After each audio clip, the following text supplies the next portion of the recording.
Look at this foul creature, this spawn of hell. It's hideous. But you know what? It's actually just an ant. One of these little guys. It's a photo taken by this guy. And he says it's just a photo of a common ant, taken under a microscope at 5 times magnification.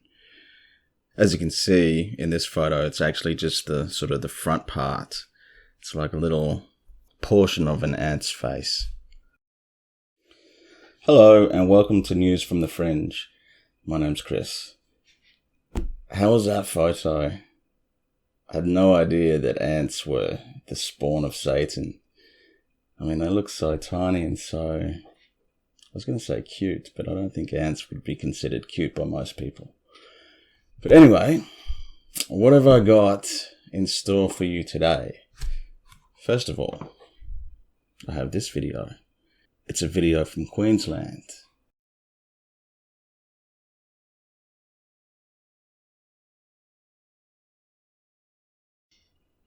That's not my cursor, that's this YouTuber's cursor. So there is the face starting to come out of the darkness there, and here it is enhanced. It looks very much to me like the Stan Romanek alien head. Similar shape, and the movement is similar too. Actually, on second thoughts, it looks more like that weird alien head from the Area 51 interview from 1997. You know the one. So of course, the question has to be, is this just some wildlife? Is it like a possum or a wallaby or something like that? And looking at the shape of that head, I mean, I know light and shadow can do some strange things, but that really does not look like any animal I know. It looks like it's got a huge forehead and a small face. It looks like a typical grey alien. And moving on from aliens to the vehicles that they are purported? I always get confused with that word. That people say they fly. Check out this. This photo was taken on the 17th of August 2022 in the rural area of this place by a person who calls himself Juanito Juan during the afternoon.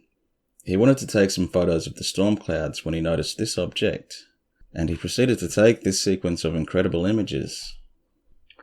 And there it is. It's your classic silver flying disc. It's a nice and clear image. Could it be a hubcap? Okay, what do we got now? We got another one from South America. It's another UFO. Those guys have a lot of flying saucers down there. So this is in San Jose, Bacase, which is a mountainous, agricultural, livestock and forest city. It's head of the homonymous district in the southeast of the province of Buenos Aires. This photograph was taken on Sunday, December 12th, by Luciana Vismara, who was conducting a photographic project in the area. Quote, "I live in a field in Colonel Vidal. I was going to Bacase, which is 60 kilometers away, but 10 kilometers before I arrived, I stopped on a dirt road because I was looking for a location to do a photographic production for my sweater brand. I started to tour the area and spent 2 or 3 hours taking pictures and filming. And when I went to photograph Cerro Polino, which is the small mountain in the picture, I saw something black moving in the distance above the hill, which had a red light in the center. It disappeared into the clouds in a matter of seconds." And apparently a lot of people believe this is just a hat. And I guess looking at the shape, you can understand, because most people are skeptics, of course. You have to be. But I kind of like this. I like this one. I don't know. It could be. Hey. Alright. Sticking with the alien theme. Fallen Meteor may contain alien technology. Earlier this year, it was revealed by the US Space Command that a fast-moving fireball, which exploded over Papua New Guinea 8 years ago, actually originated from outside of our solar system, predating the discovery of interstellar visitor Oumuamua in 2017. According to Harvard's Dr. Avi Loeb, we hear about him a lot. He's sort of like the modern-day Alan Hynek, I reckon. So anyway, Dr. Avi Loeb, according to Dr. Harvard's, oh man, I'm having a great day. According to Harvard's Dr. Avi Loeb, pieces of this object fell into the Pacific Ocean and are now lying on the seabed, just waiting to be found. Loeb maintains that there is a chance that the object was extraterrestrial in origin and that the fragments could contain alien technology.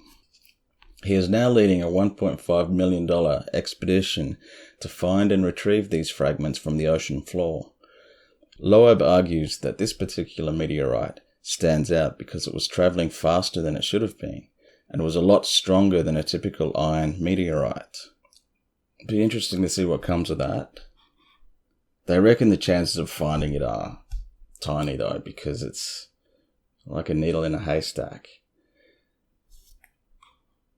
Alright, so prepare to be underwhelmed. Super secret aircraft photographed at Area 51. This is a satellite image taken on August 1st, 2022, I presume. I didn't put the date in. And look at that. It's just a big old blob. I include it here for my fellow conspiracy theorists. Well, actually, I'm not too much into conspiracies. I don't mind having a listen, but I don't really delve into it. But I digress. Yeah, I included this because, who doesn't want to know what's going on over there at Area 51? Let me continue here. Pilot Films UAP. Over the last several months, there's something unexplainable appearing in the night, from the skies over Missouri to above the Pacific Ocean. It's not a satellite, it's not a meteor. Mark Hulsey is a former F-18 fighter pilot. This August, he was piloting a private jet off the coast of Los Angeles when he says he saw as many as 7 mysterious objects appearing to fly thousands of feet above him. This is audio from that night alerting air traffic control. Roger. Yeah, I don't know. You're not entering any military airspace or anything. I'm not sure. Any idea what they are? No, I do not. Okay, strange.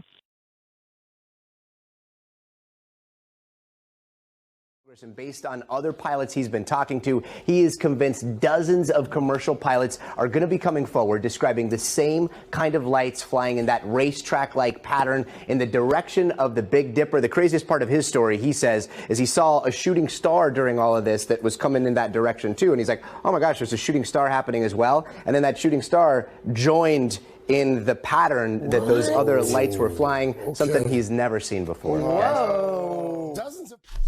So it's just lights in the sky, really. But what I find pretty cool about this one is that it's a pilot coming out. It seems that pilots aren't as afraid to speak up now when they spot something unusual like that. It's a good thing. It's a good thing for us weirdos. All right. So finally, I believe I've got a story for you, but I just have to dig it up.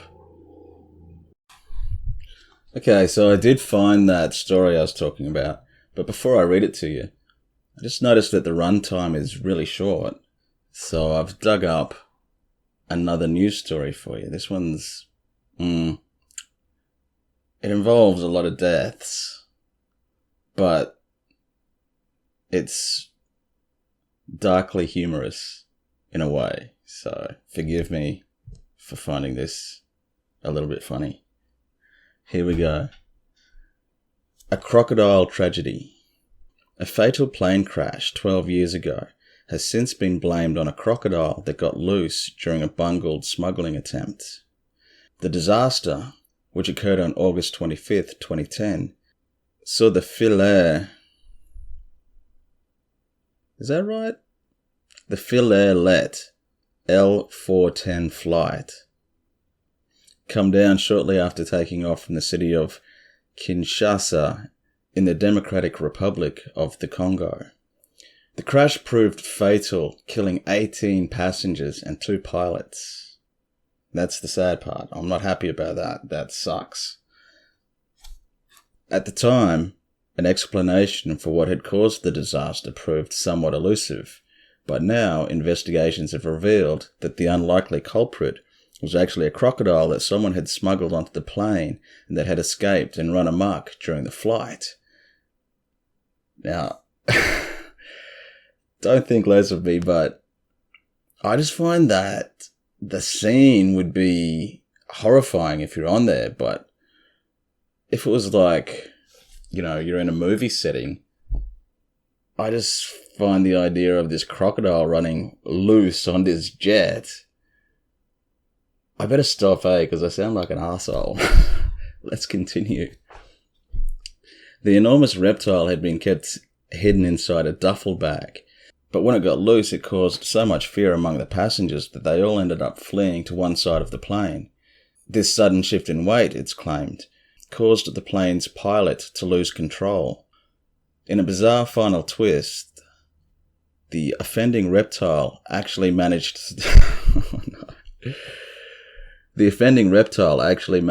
to survive the crash, only to be hacked to death with a machete shortly after being discovered inside the wreckage. Yeah, I'm not going to say much about that, but hopefully you can see the dark humour side in that. I know we shouldn't laugh about people's deaths. It's not very nice. Alright, let's go on with this story. Noel the Naughty Ghost. Several years back in college, we were doing a play. I believe the name of the play was Dream Play, and it involved angels and the paranormal and such. The college theatre is located at Washington College on Maryland's Eastern Shore. Many paranormal activities are centered in this theatre. It was rumoured that while the theatre was being built, a homeless man took shelter one night in the basement and died from exposure. We affectionately call him Noel, after Noel Coward, the playwright. One day at about noon, on the first day of constructing the set, we decided to get some lunch. We went to the department head's office to order pizza. There were about 5 of us. The whole time we were in the office, the phone kept ringing. When we would pick it up, there was only static on the other end. Annoyed at this, we finally took the phone off the hook. At that point, the other phone in the professor's office next door started ringing. We were all a little freaked out by this, as we have all had paranormal experiences in the building. A friend and I decided to do some investigation work. Being theatre techies, we knew the place inside and out, and we knew where the phone lines come into the building and where the main bus is. We headed for the main bus upstairs in one of the lofts. The loft is nothing more than a hallway of sorts that runs the length of the theatre from the stage to the lighting booth above, and to the left of the audience seating. We used this area for storing props, and the dimmers used to be located there. When we entered the dimmer room and looked down this hallway, seeing nothing, we proceeded with flashlights in hand to the phone's main bus for the building. Everything looked to be in order.